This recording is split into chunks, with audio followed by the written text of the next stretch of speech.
Good morning. Today we're going to explore 3 ways to advance crow pose.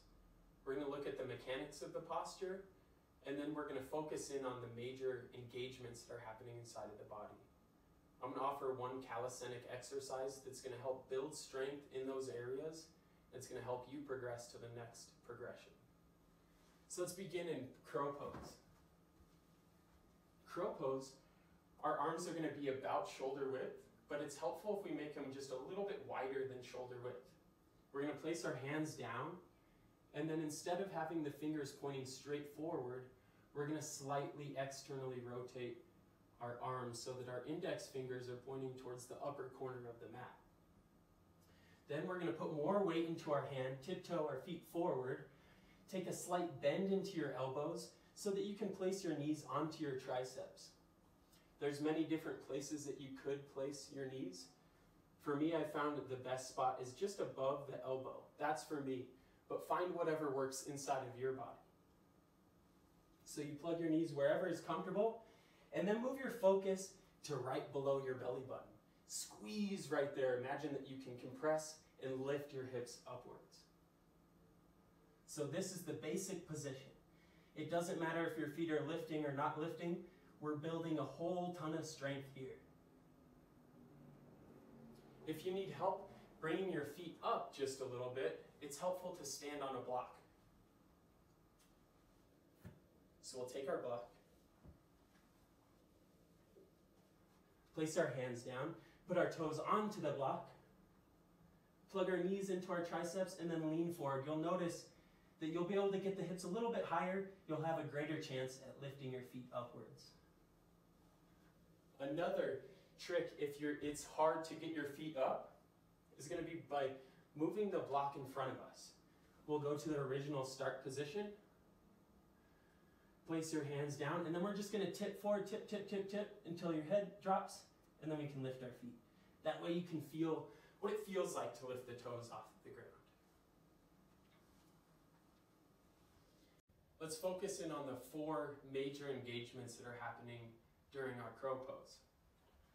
The first area of focus is here in our wrists. We're taking what's normally not a load-bearing joint, and we're making it a load-bearing joint. So it's important that we warm up and we practice. The next area of focus is right here on our tricep. The thing to remember about how our triceps are involved in this posture is that the more bend we have in our arms, the more weight we're putting into our triceps. The more straight our elbows are, the more requirement it is that we're lifting and engaging our midsection. The next area of focus is going to be here in our front shoulder. So this is an area that is going to kind of take the weight or most of the load when we're leaning forward. And you'll notice that crow pose is kind of like this counterbalance. That we find this really strong position, and the more we lean forward, the higher our feet go. And the further we lean back, the harder it is for us to get our feet off of the ground. So the last area of focus is going to be right there, just below the belly button. This is our Uddiyana Bandha, that kind of idea of compression as well as a lift. So we're also lifting from our Mula Bandha, from our pelvic floor. Those 2 things are going to help lift the hips upwards. The more we engage there, the less requirement we have here in our front shoulder. So our first advancement, or the first place that we're going to in our crow pose, typically is moving from a bent arm to a straight arm. So it's going from a crow to a crane pose. So just like we talked about before with the engagements, we're now requiring, the more we straighten our arms, the more we're requiring to lift our backside with the use of our Uddiyana and Mula Bandhas. So we plug our feet in, we find our crow pose, bending in the elbows, and then we're going to straighten the elbows.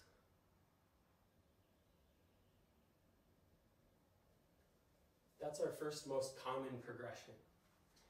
It's a really great position to help lift and help develop that strength. That will transfer into not just this arm balance, but many other arm balances and many other postures in yoga.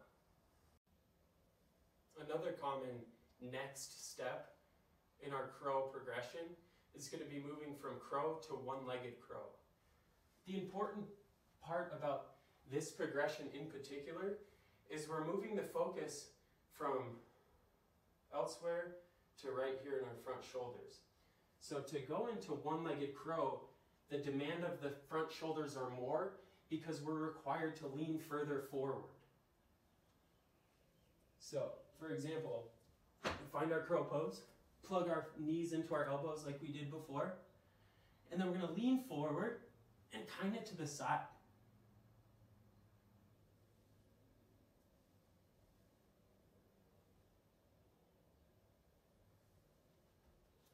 So you'll notice, it's easiest, you'll notice my back leg, the one that's lifted, my whole torso is kind of turning away. So it's helping weight that one arm better. Yeah, so I'm kind of turning towards my left to lift off my right. Ideally, we want to move towards kind of correcting that, moving towards center, but that's a really great tip to help move towards that one-legged crow.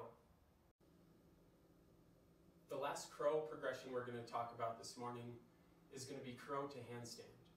So ideally, we're moving from more of like a crane, a straight arm crow, and then using the strength of our Uddiyana, Mula Bandha, that compressive and that lift from the pelvic floor to get the hips up.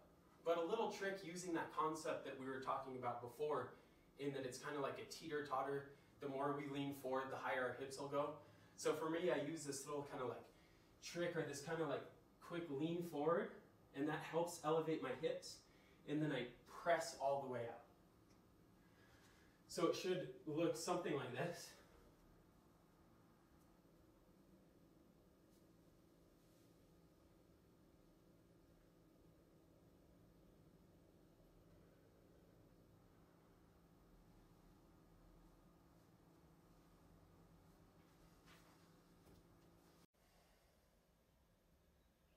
Before we get into the calisthenic exercise, I want to emphasize that if you want to get better at crow pose, do crow pose. Keep trying.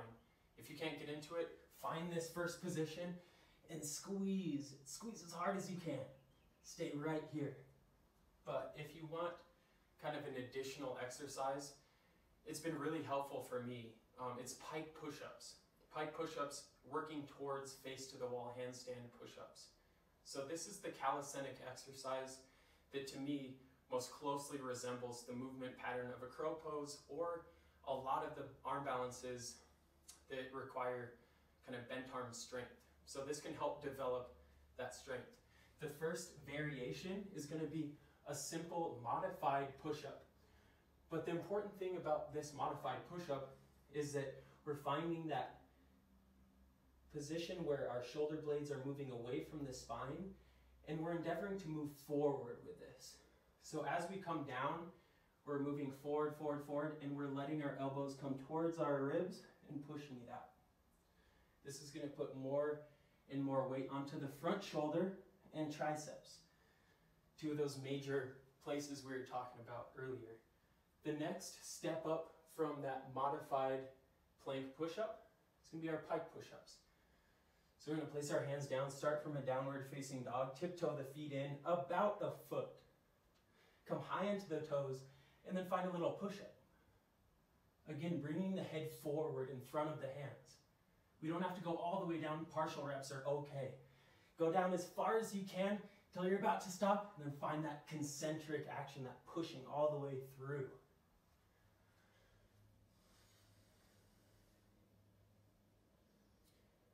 Two important pieces to the pike push-up and handstand push-up are that we keep our elbows tucked in. We don't want to have this flaring out, and we don't want to bring our head in between our hands. We're looking for our head to go as far forward as we can. We can also use a block as kind of a marker, as a spot to where we want to maybe put our forehead, maybe give it a little smooch. I sit on this one a lot, I probably shouldn't give it a smooch. So, place your hands down, find that pike push-up, come all the way down till your head touches, push it back through.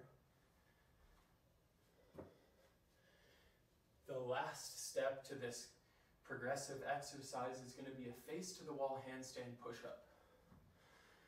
It's the face to the wall part of it helps mimic that movement pattern. It helps keep the hips tucked, the body stacked, and it helps keep weight into the hands and shoulders. So again, we don't need to go all the way down. We can have partial reps. That's quite all right. We're going to place our hands down, walk our feet up the wall. Try to keep the hips tucked. Down, and then up.